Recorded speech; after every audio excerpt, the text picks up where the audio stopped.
fellow Jace stands, it's me, Vince, also known as PleasantKenobi, the Jace fan online. In today's video, I'm going to tell you 33 facts about our favourite blue planeswalker. Some of them will astound you, some of them will mesmerise you, but if you're a real Jace stan, then you're going to know some of all of these. Count along and tell me in the comment section below how many of these facts you knew as well.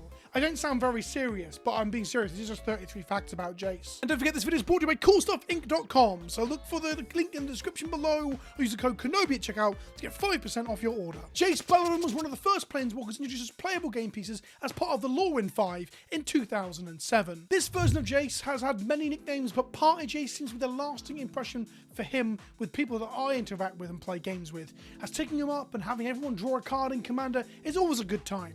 It's a party. The first version of Jace was the first ever 3-mana planeswalker and the only one up until Liliana the Veil landed in Innistrad in 2011 and pushed the envelope for how cheap and efficient planeswalkers could be. Jace was originally from the plane of Vryn, as we were shown in his revamped origin story during Magic Origins, which also gave the canonically youngest version of Jace we saw come to print, colloquially known as Baby Jace. In Origins, we learned that he was manipulated by a sphinx called Alhamrit and used as a weapon of war ahead of the spark igniting and him escaping. Jace's father's name is Gav. Their relationship was bad due in part to Gav not trying to understand or empathise with his son, but also because Jace could hear all of his father's thoughts of disappointment and disapproval. Rough stuff. There is some debate as to whether or not Jace is the main character of Magic the Gathering. Has he truly taken over from Urza? His role in many stories as being more of a bit player, a part of a larger ensemble cast. But the fact that the game's text font is also called Beleren, named after him, kind of seals the deal that he's at least the poster boy if not the main character. Further to this, he's the only character from Magic the Gathering to get his own K-Swiss shoe crossover. That's a real main character energy. He was originally rumoured to be the main character of the ill-fated MTG movie project and has been confirmed to feature in the Gideon-focused TV show that will probably never see the light of day. We got an alternative art version of the original Jace Beleren. It was included with the Agents of Arthas book back in 2009, and to date, this is the only book Planeswalker variant we've ever seen. Again, but a main character energy. In World Wake, Jace broke some new ground, being the first planeswalker to ever have 4 abilities. The Mind Sculptor was pretty good, dominating multiple formats almost immediately. Mind Sculptor was so good, in fact, he was banned in Standard in the summer of 2011 alongside Stoneforge Mystic due to the dominance of the Core Blade archetype, and he also saw a ban in Extended. Prior to this, Mind Sculptor was so omnipresent in the format that people were playing 3-mana Jace, Jace Beleren, the original one, in order to kill 4-mana Jace. The old Legend rule and Uniqueness rule had it that if another version of a character entered play, both creatures or walkers would be killed. You used to be able to use phantasmal images, for example, to copy someone's commander and kill it.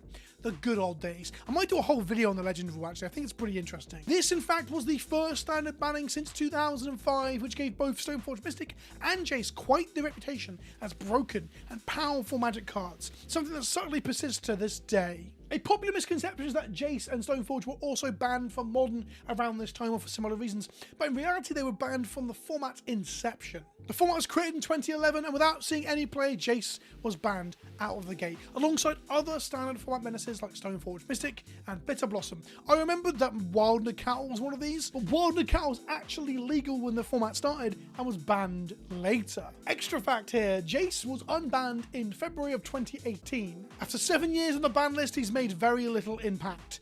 Magic has changed fundamentally since when Jace was an absolute powerhouse. Part of Mind Sculptor's power came from his versatility, his card selection, his pseudo removal, his role as a win condition if left unchecked. His abilities were actually tweaked very late in the design stages by Wizards of the Coast because he was a face card that needed to be good, and thus he wasn't tested very well. It puts him in a similar camp as Skull Clamp, another card that had one of its abilities changed at the last minute, making it broken upon release. If you too would like to unsubscribe from Jace Facts, the best way to do that is actually to subscribe to this channel. It might sound counterintuitive, but it's like mind magic or some shit. I don't fucking know. Just click the subscribe button, okay? Jace's in-canon powers include telepathy, mind control, illusions, and a brooding, edgy teenager energy. He's also had sex, honest. Being the only planeswalker we know 100% who's banging his way across the multiverse, we know that he's banged Liliana and Vraska. They're both paramours of the Mind Sculptor. Do you want some more main character energy? Jace ended up being declared the living guild pact, the arbiter,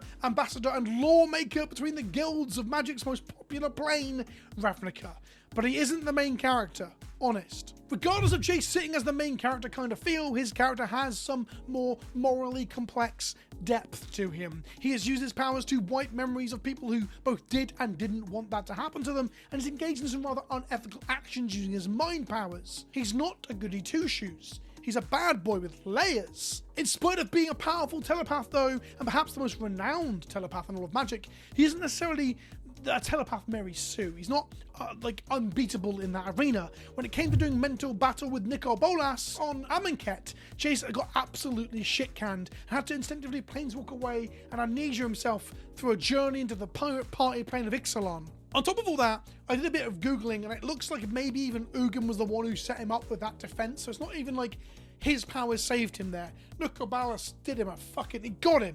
Ugh, take that, Jace, you shit. More main character energy. Jace's voice lines on MTG Arena are by Nolan North, one of the most recognizable voice actors in all of video games, and a voice actor of Nathan Drake in the Uncharted series. For those of you following along at home, trying to see how many of these you got, I bet you didn't get that one, you bitch. Jace is tied with Elspeth. They have both featured on 2 different dual deck products, being at the forefront of that. Most Planeswalkers only make 1, but almost certainly he has beaten her in appearances on box art, promotional materials, and of course, shoes. Jace the Mind Sculptor was chosen as one of 16 iconic cards from Magic the Gathering to be featured in Duel Masters recently. And of course, his card was broken as shit and got banned after a year in the game. To date, including all sets, he has been printed in, and not all border variants though, because that's a lot of work, but there are 62 different printings of Jace across 14 different mechanical versions of him. Jace is the only Planeswalker to have ever had an alternative win condition printed onto him, with Jace, Wielder of Mystery, sharing the alternative win condition with Laboratory Maniac and Thassa's Oracle, making him quite powerful. And thusly, according to EDH Rec, Wielder of Mysteries is the most played Jace